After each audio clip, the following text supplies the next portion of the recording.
and to everybody who's joining us here for another exciting Dagster deep dive. We're going to be focusing on building a cross-workspace control plane for your Databricks environment. And the kind of common threads that is going to be throughout the presentation and the demo is observe, orchestrate, and govern. And the short version of what we're going to cover is if you're running multiple Databricks workspaces, and I assume if you're here, you probably are, there is a gap between what Databricks gives you within a single workspace and what you actually need across your entire data platform. And we're going to show you how Dagster fills that gap, and we're going to do most of it live with a demo at the end. So a quick agenda of what we're going to talk about. First, we're going to kind of lay out the problem of the multi-workspace reality and why it's a challenge as your Databricks adoption grows throughout your organization. We're also going to talk about what a control plane is and how it complements what you already have with the Unity catalog. From there, we'll walk through the different ways you can connect Dagster to Databricks, from zero code with connections all the way up to full bi-directional orchestration. And then Tom is going to give us a live demo of all of these concepts working together in a real Databricks workspace with a Dagster implementation. And then we'll have some time for Q&A at the end. So let's jump in. I actually think, Alex, before we go in, we can address some of the polls really quick, because I think it'll set the stage for the audience and how we can talk about things. But in terms of what is the primary background of our users watching right now, it is heavily data engineering with a couple of platform and infrastructure engineers. In terms of how people, what their biggest data initiative is, it's all over the spectrum in terms of analytics and governance and AI, which is cool. In terms of how many workspaces people have running in Databricks, that's also all over the spectrum, but there's a heavy weight towards people with 10 plus workspaces, which I think lends nicely to this demo that we'll be showing how you can kind of orchestrate all those workspaces in one spot with Dagster. In terms of how people are managing these Databricks workspaces, it's often custom scripts or they're not, and they don't have anything. So I think that kind of sets the stage nicely for us to go into this presentation with an idea of what the users are looking for. Oh, perfect. So the multi-workspace reality, how does this happen? And like Colton just said with the polling, a lot of you are dealing with this right now. So here's the thing. It may be difficult for me to say this, but Databricks is a amazing platform. It's super powerful, has a ton of features and product lines that makes it a great foundational piece for your data platform. Like Lakeflow Jobs, it runs over 110 million jobs a week, so a few jobs. Service Compute is GA. It's got great DBT support, and with all this is within like a single workspace. Databricks orchestration is really fantastic, and I don't think anybody in the data space would argue with that. Unity catalog, same thing. It's got a great shared metastore for governance, lineage, and discoverability. You got Federation that can connect to Hive, Glue, Snowflake, OneLake, whatever you need to do for data governance, which is excellent. But there's a gap. There's this challenge with runtime dependency orchestration across workspaces. And there's no single view that includes your non-Databricks assets. So your Fivetran syncs, your DBT models, your Kafka streams, alongside your Databricks jobs. Lakeflow Jobs was designed to orchestrate within the workspace. Unity Catalog was designed to govern data, and neither was designed to coordinate operations across your entire data stack. And probably you guessed it, but Dagster is the tool that can solve for that gap. And I'm biased here, of course. So this is kind of what we see in practice. You'll have like your product workspace, your internal workspace, your GTM workspace, et cetera, et cetera. Each one has its own collection of notebooks, catalog, and jobs, and they all run fine, like within isolation. But you look at the connections between them, and people said in the polls, there is either like a manual connection, an ad hoc trigger, or it just isn't really managed. And and that's fine until like you run up into those scaling issues. And this isn't really a result of someone making like a bad decision. It's just the natural results of teams scaling Databricks the right way. So isolating workloads for security, compliance, cost allocation, all those fun data platform stuff. And every workspace made sense when it was created, and the problem is just what happens between them. And Tom, you were telling us an interesting story the other day of one of our customers, the situation they had with their Databricks implementation. If you can kind of give us a little story on that. Yeah, it's actually a fairly large enterprise, and they have a very large Databricks presence. They're bringing on dozens and dozens of teams, each with their own separate workspaces. So they're siloed out. Their challenge, the team that I'm working with, is a central data platform team, is to stitch everything together.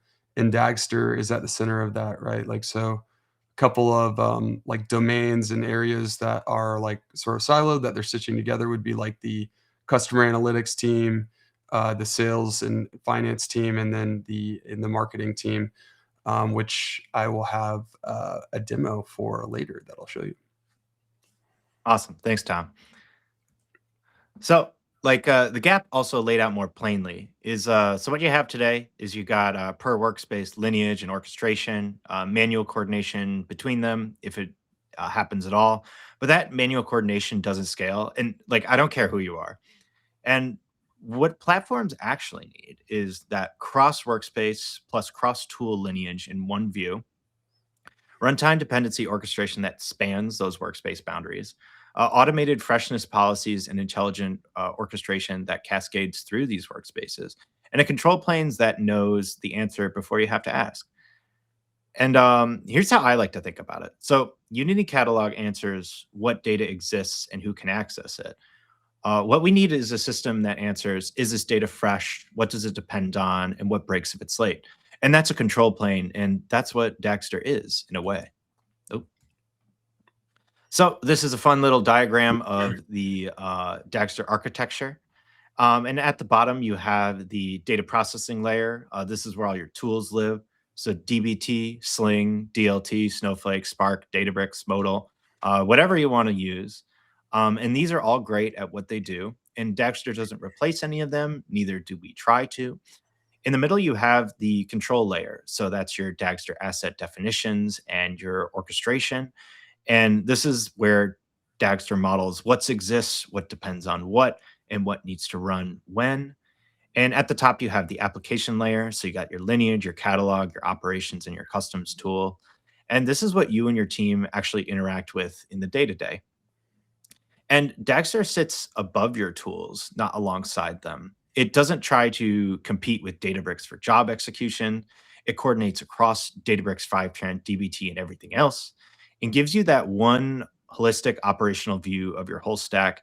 And as we know, there's a ton of value in just observing and being able to cut through the noise and see the state of your data platform.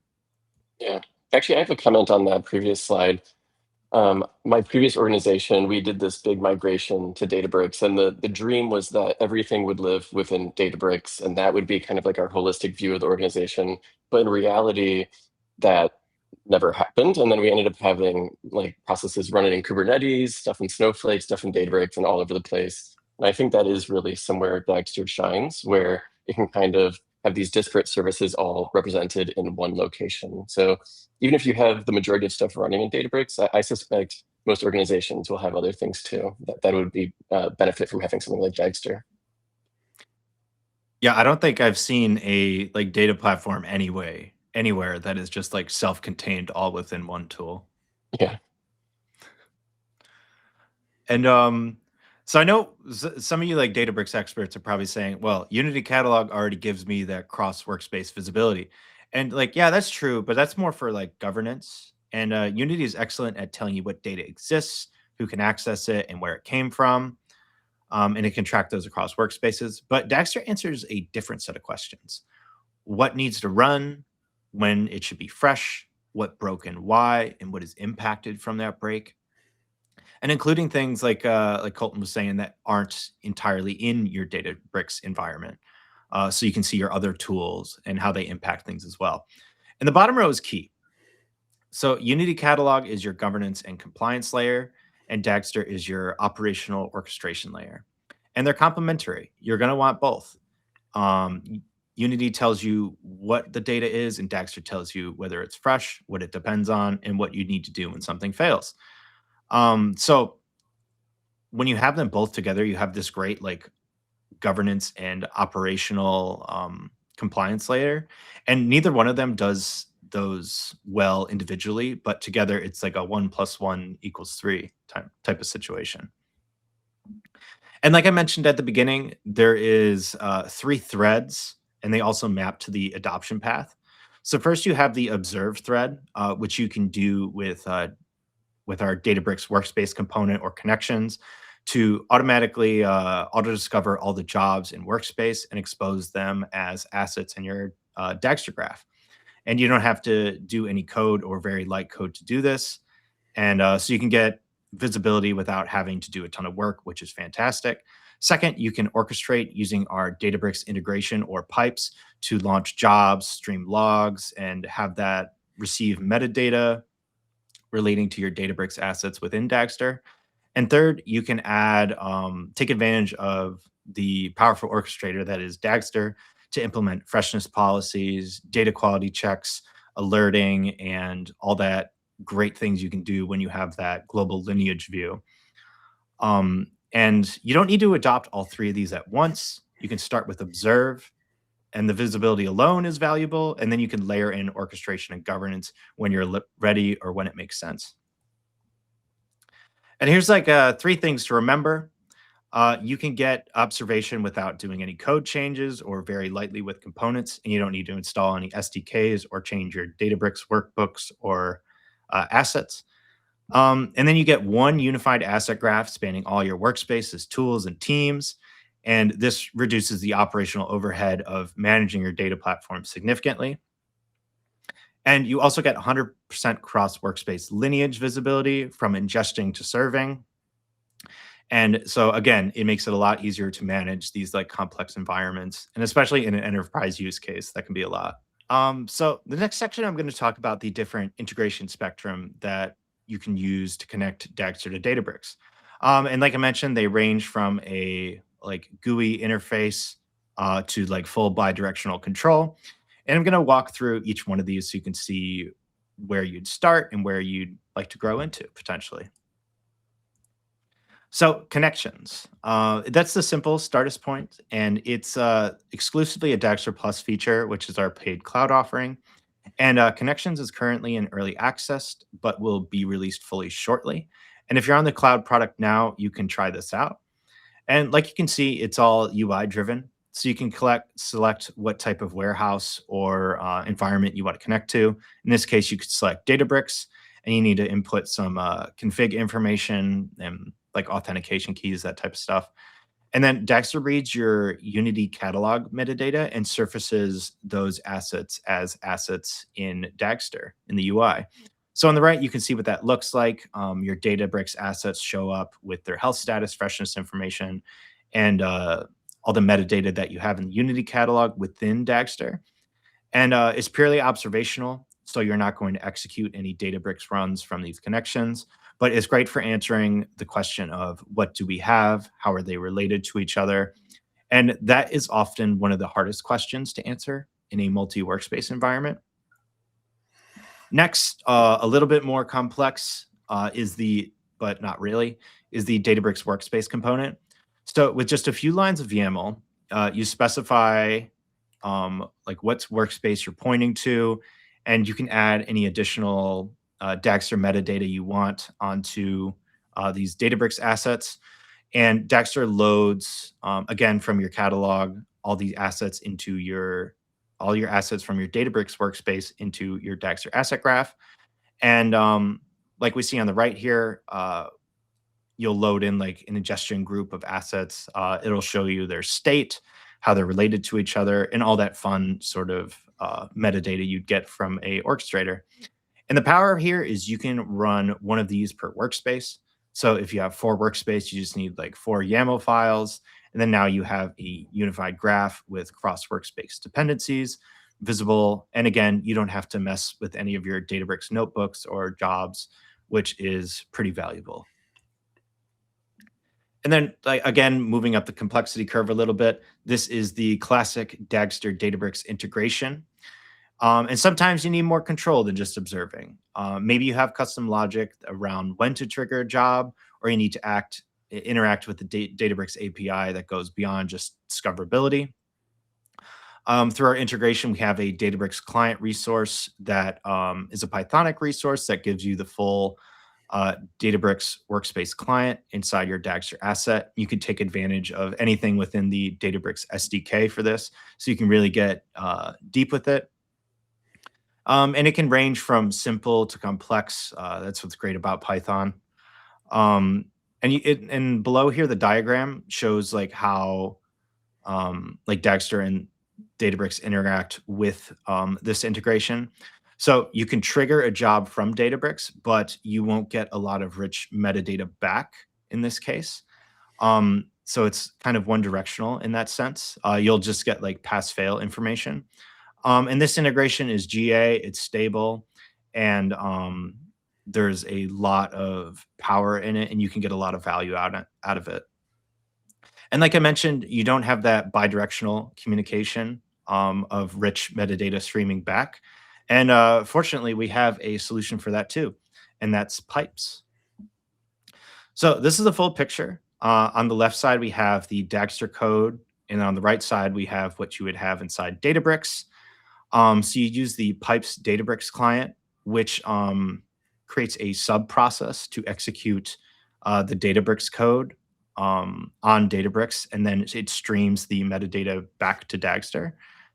This is a little more complex from an overhead perspective, but if you're really dealing with a lot of complexity or want like fine-grained control, pipes is a fantastic way to do it. And then I'll show you kind of what's happening here under the hood. So Dagster will launch a job on Databricks. During execution, there's a loop. Databricks will stream the logs back to Dagster while the job is running, not after or during. And you can watch your notebook execute within the Dagster UI. And then when the notebook is done, it reports metadata, so like your row count, your schema, whatever else you would like to include. Dagster will record that as materialization in the asset graph. And then it can evaluate freshness policies, declarative automation, asset checks, and it'll check to see like, do any downstream assets need to be recomputed? And then it'll trigger like the next job automatically. So it really is the best of both worlds. But like I said, it's a little more operationally complex to develop and maintain. Yeah, to add a little bit to that, it's a way to do like bi-directional data sharing from Dagster to your Databricks jobs, and then from Databricks back to Dagster. And it is entirely opt-in. Like you can choose to orchestrate all of your Databricks jobs without having to make any changes to your Databricks code. But if you do choose to do so, you could imagine from Dagster, you want to inject some context that your jobs can then reference. And that could be like configuration parameters for your notebooks and things like that. And then in your like Databricks notebook, you might be creating a bunch of different tables, and you want Dagster to be aware of all those events that are happening. So with this pipes client, you can kind of like send those events back to Dagster, and then in real time, you kind of have this like two-way sync, and it will be represented in the Dagster UI as well. But it's entirely opt-in, but extremely powerful. Yeah, I would say like an example like would where pipes makes a ton of sense, and one that I actually instituted is like a pretty complex ingestion file-based use case. So I have a customer that's using pipes for that, and then leveraging workspace for a lot of other domains as well, where the workspaces just are already loaded up, and so it's like having the ability to sort of switch between which area you want to go within Dagster is another great reason why the tool is so good, because each use case is so different, and nuances for it will lead it to needing to leverage certain different scenarios, whether it's like the workspace component or pipes. Amazing. And then, like I said, you can choose a different level of integration. So you can start with the low code or no code with connections, and then components if you want to observe. You can use the classic Pythonic integration to do some execution. And then if you really want to get crazy with it and have a lot of fine-grained control, pipes is there for that bi-directional orchestration. And then I'm going to kind of lead us into the demo here. So we talked enough about the theory and the different ways you can connect to multiple Databricks workspaces. And we're going to show you what that looks like to go from workspace discovery through the pipes orchestration with data flowing and metadata back and forth. And before we jump into the demo, I'll give you a reference architecture so you can kind of see what we're working with here. So what we're working with here is we have a few sources at the top. We have our Dagster orchestration layer in the middle, and we have the multiple Databricks workspaces at the bottom.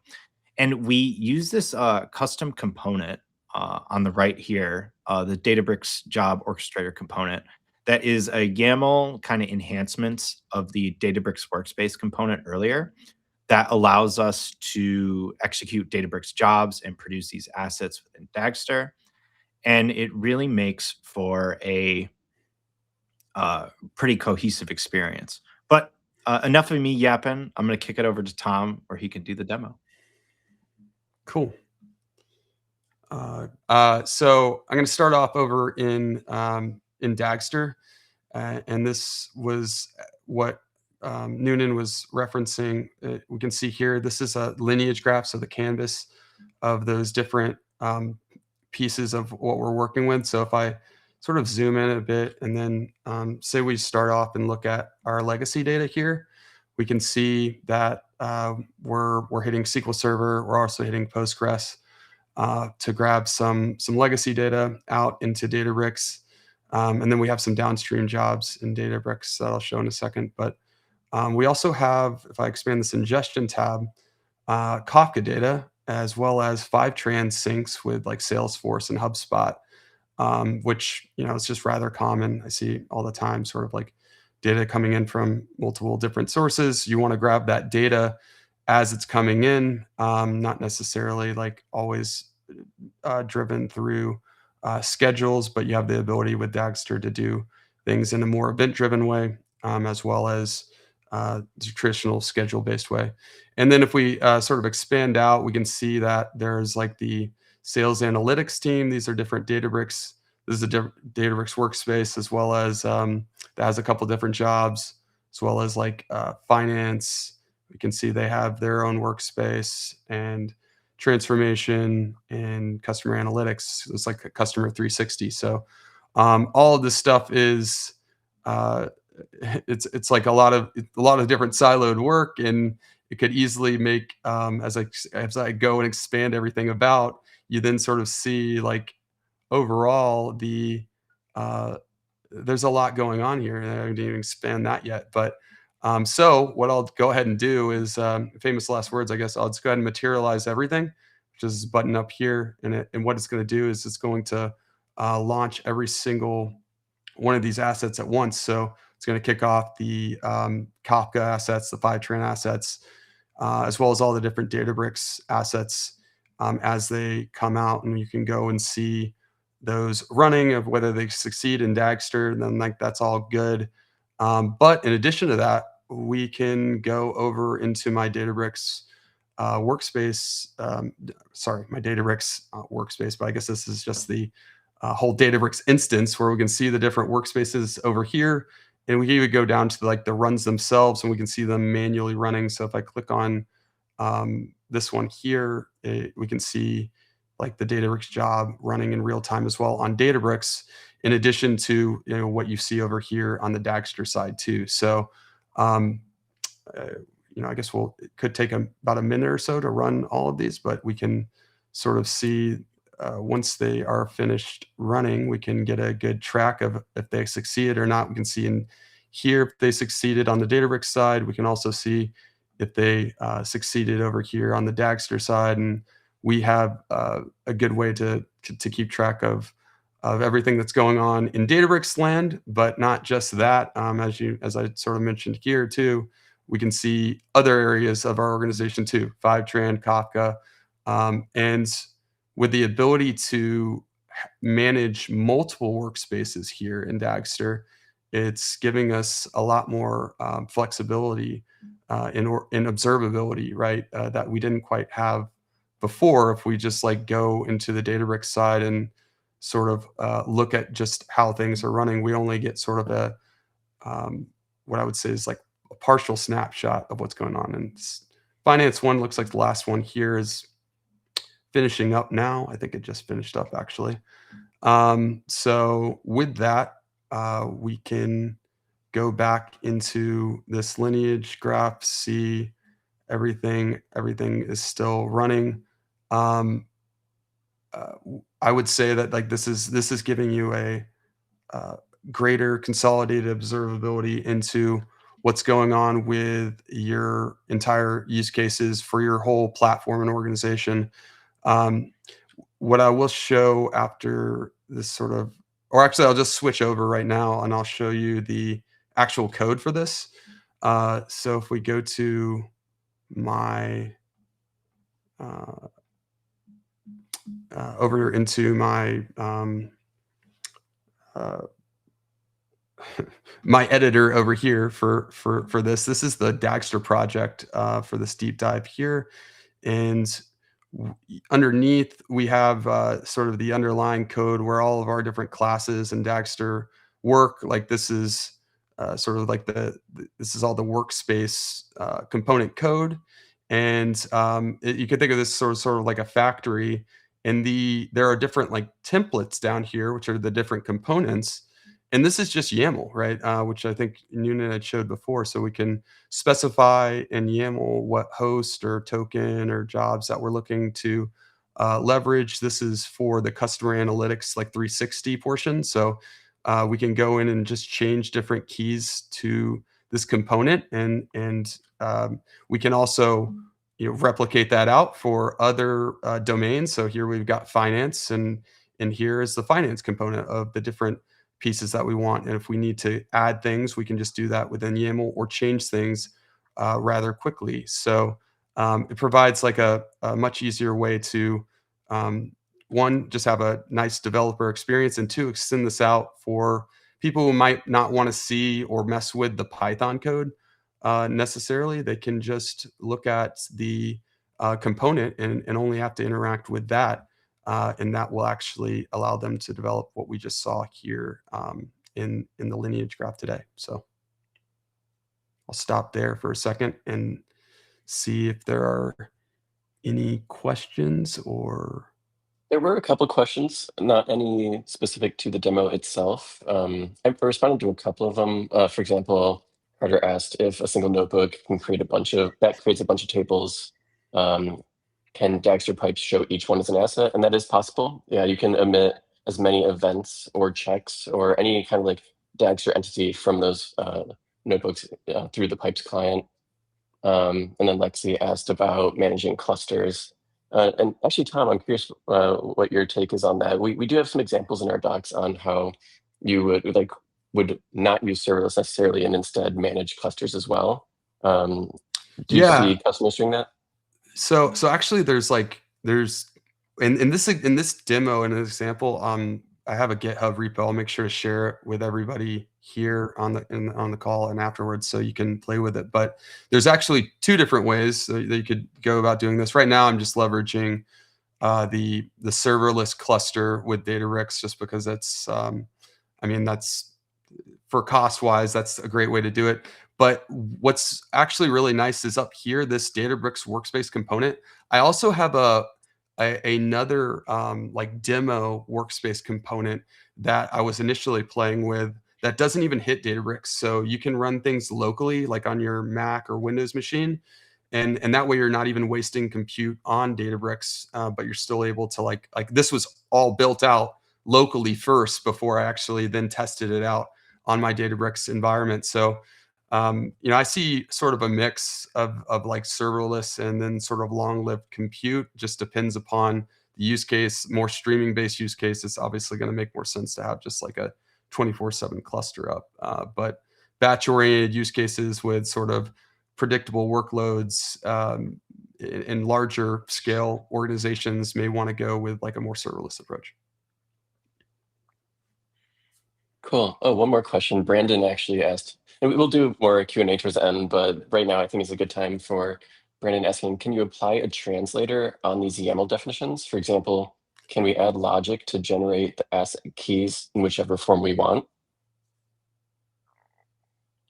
That is a great question. I don't Yeah. know. I think so. I Yeah, don't. it's actually a little bit different in component world where you can customize the component itself and add transformation logic on the asset specs. So you can totally customize everything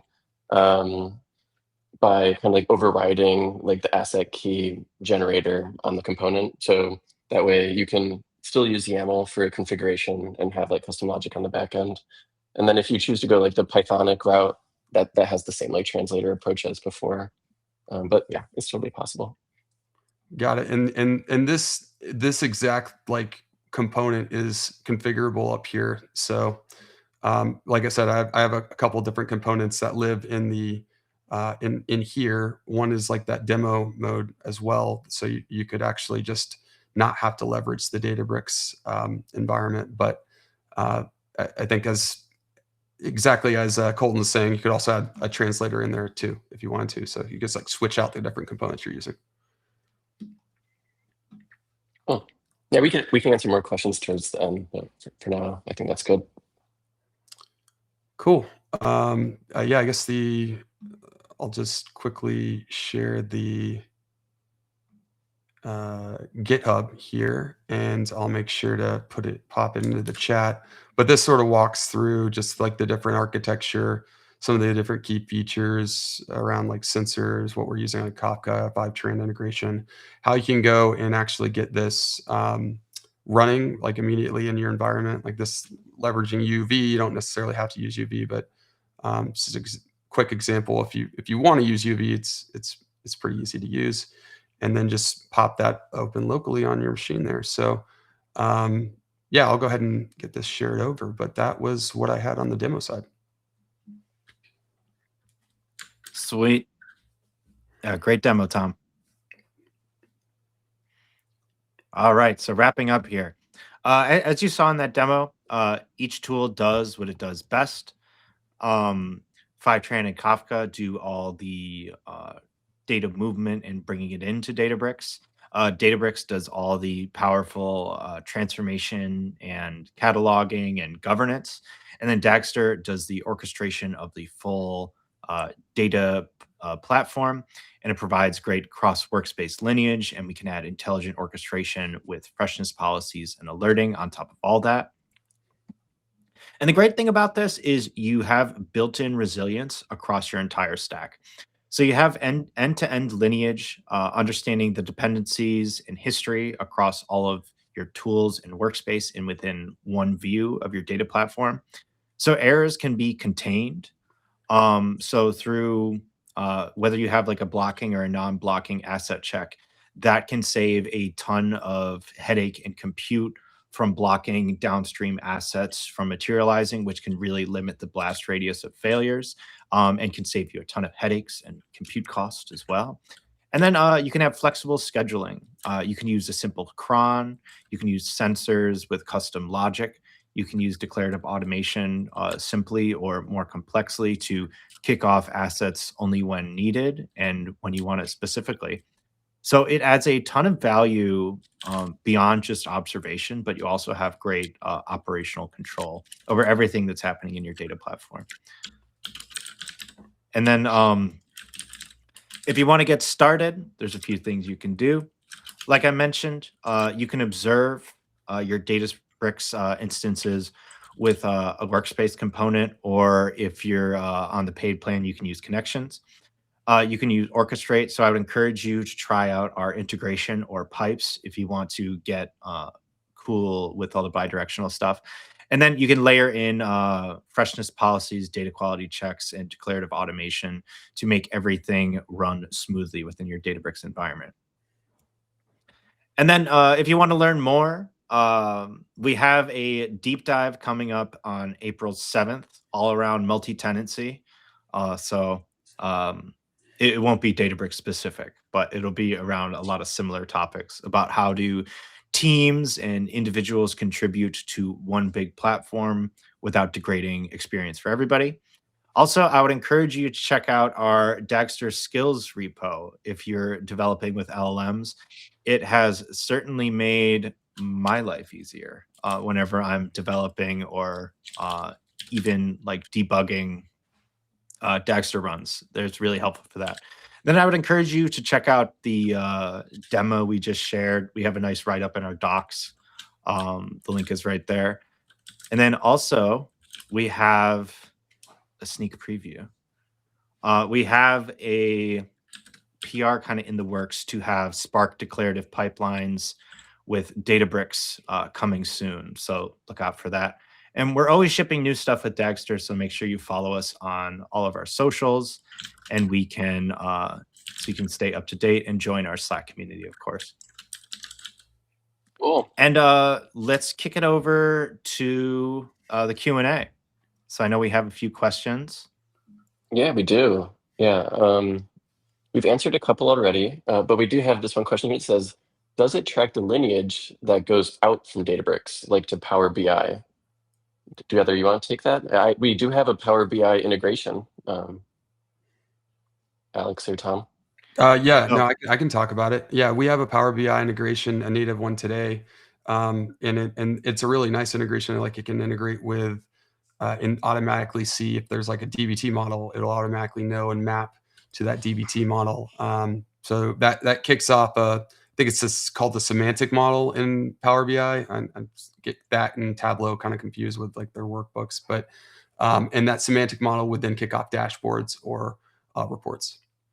Yeah, what's really cool about that is, so you'd have to configure the Power BI integration within Dagster, but then if you had Databricks configured in Dagster and then Power BI configured in Dagster, then like whenever the data refreshes, you can automatically go and refresh the dashboards too. But yeah, you can get the full end-to-end lineage all the way from ingestion to how it's represented in BI tools. Cool. Andre asked, that they think the Databricks workspace component might have an issue with pagination. If you could open up a GitHub issue for that, I can look into that. Otherwise, I'll relay that information too. And then they asked, is it by design that the component doesn't automatically map dependencies between tasks within a job? So without defining any overrides via the asset by job task key.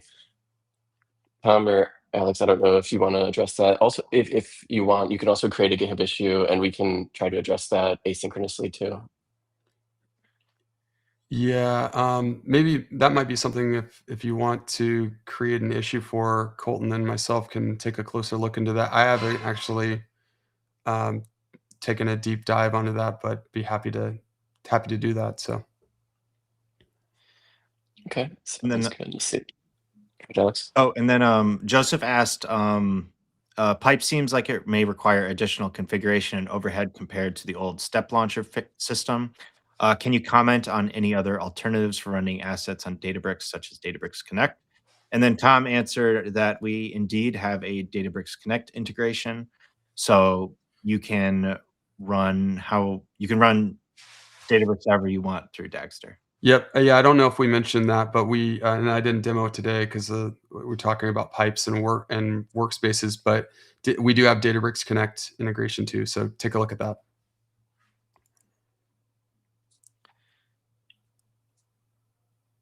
And then Walter asked if there's a recommended pattern for a Unity Catalog IO manager. We are currently running a custom run with Databricks Connect serverless. However, that is not cost efficient, and I've noticed there is a Delta Lake integration.